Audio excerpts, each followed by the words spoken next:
O governo dos Estados Unidos entrou em shutdown, como é chamado a interrupção temporária de serviços federais. A medida começou a valer hoje, depois que o Congresso não aprovou o orçamento de 2026. Vamos então com o nosso analista sênior de internacional, Américo Martins, para falarmos mais sobre esse assunto. Américo, mais uma vez, bom dia para você. Impasse entre republicanos e democratas, em diante de nenhum avanço nas discussões, temos então essa interrupção dos serviços de agências federais nos Estados Unidos. O que a gente já pode trazer de contexto político, o que isso significa para Donald Trump e os impactos para a economia americana e até reflexos na economia mundial? Pois é, Carol, muito bom dia para você novamente, para todo mundo que está nos acompanhando. Vamos primeiro explicar exatamente o que aconteceu. Os partidos republicano e democrata simplesmente não conseguiram chegar num acordo até o final da noite de ontem para aprovar esse orçamento do ano fiscal de 2026. Todos os anos acontece um grande debate no Congresso americano justamente em relação ao orçamento. É o momento em que o partido que está na oposição, nesse caso o democrata, consegue fazer algum tipo de barganha política para manter apoio para projetos que eles consideram vitais. Isso aconteceu, por exemplo, durante todo o governo do presidente Joe Biden, em que os dois partidos conseguiram, nos momentos finais, chegar num acordo. Ontem, isso não foi possível. O Senado americano precisava aprovar o orçamento com uma margem de 60 senadores dos 100 senadores que existem no Senado americano. O Partido Republicano tem apenas 53 senadores, é maioria, mas não o suficiente para aprovar esse tipo de medida. E o Partido Democrata fez várias exigências para a Casa Branca que não foram atendidas. Os democratas pedem, em especial, que o governo Trump reverta cortes que foram feitos no sistema público de saúde, o Medicare dos Estados Unidos, e também que aumente os subsídios para a saúde daquelas pessoas que não têm planos privados de saúde nos Estados Unidos. É importante lembrar que os Estados Unidos têm um sistema de compensação de saúde, mas não tem um sistema como o SUS, por exemplo, que atende a todas as pessoas. Esse é um grande debate entre republicanos e democratas.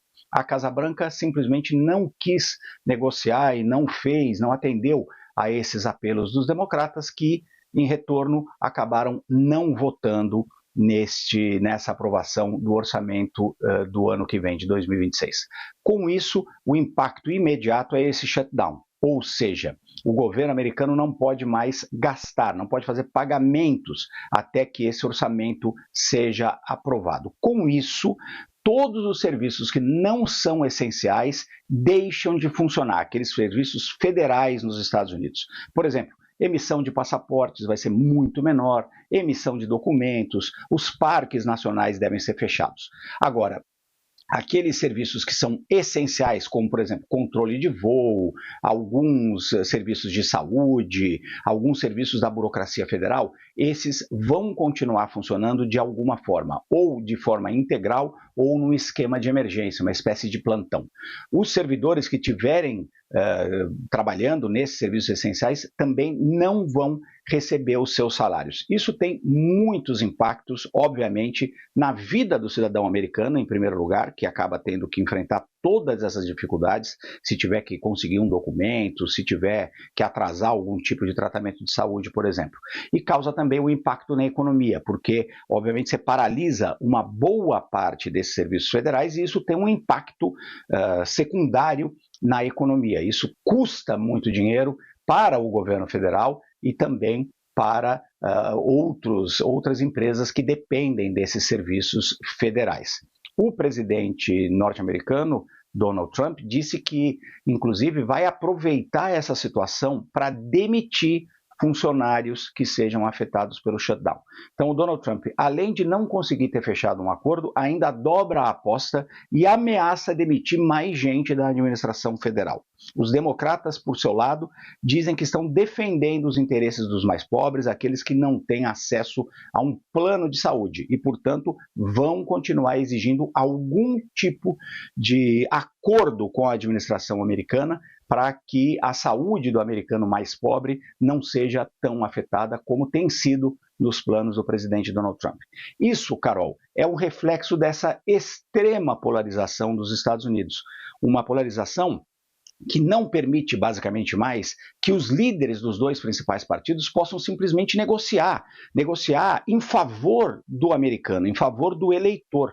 Quem acaba sofrendo com isso é justamente a população. Então, os dois lados são intransigentes, nenhum dos dois lados faz um movimento para atender e tentar chegar no meio do caminho de algum tipo de compromisso e, pelo contrário, ficam se atacando. O vice-presidente J.D. Vance ontem colocou toda a culpa nessa questão no Partido Democrata, não abrindo nenhum espaço para qualquer tipo de negociação. E o reverso também é verdadeiro. Os democratas também foram intransigentes e não conseguem chegar num meio termo. Então, essa polarização que a gente vê nos Estados Unidos e que, infelizmente, se alastra para muitos outros países, leva a esse tipo de consequência, com prejuízos econômicos, com prejuízo para o eleitorado e para a população. Vamos assistir uma reportagem que a Mariana Giangiacomo fez sobre essa questão do shutdown lá nos Estados Unidos. O impasse sobre o orçamento americano está no Senado. A casa é de maioria republicana, mas os democratas têm cadeiras suficientes para obstruir qualquer votação. A oposição exige que o orçamento inclua dinheiro suficiente para a manutenção do subsídio ao plano de saúde de contribuintes pobres. Sem isso, 24 milhões de pessoas perderiam o acesso ao programa ou seriam obrigadas a pagar mais caro pelo atendimento médico. Já os republicanos querem discutir o tema em outro projeto, enquanto garantem o financiamento da máquina pública até novembro. Donald Trump recebeu líderes democratas na noite da última segunda-feira para tentar resolver a questão, mas não houve acordo. Logo após a reunião, o presidente americano publicou um vídeo falso criado com inteligência artificial, ridicularizando parlamentares da oposição. Mr. President, the next time you have something to say about me, don't cop out through a racist and fake AI video. When I'm back in the Oval Office, say it to my face. Com a manutenção do impasse, Trump disse que pode aproveitar a paralisação para promover um amplo corte na folha de pagamento do governo. We can do things during the shutdown that are irreversible, that are bad for them and irreversible by them, like cutting vast numbers of people out, cutting things that they like, cutting programs that they like. Sem um acordo, o governo americano perde o acesso ao dinheiro à meia-noite desta quarta-feira. O impasse reflete a paralisia que tomou conta do Congresso, que desde o início do segundo mandato de Trump não aprovou uma única medida relevante. O último episódio foi justamente durante o primeiro governo Trump, quando a Casa Branca suspendeu o contrato de 800 mil servidores. Dessa vez, a Comissão Orçamentária do Congresso afirma que 750 mil postos de trabalho estão sob ameaça. O grupo ressalta, entretanto, que o efeito da paralisação dependeria do tempo que o impasse durar.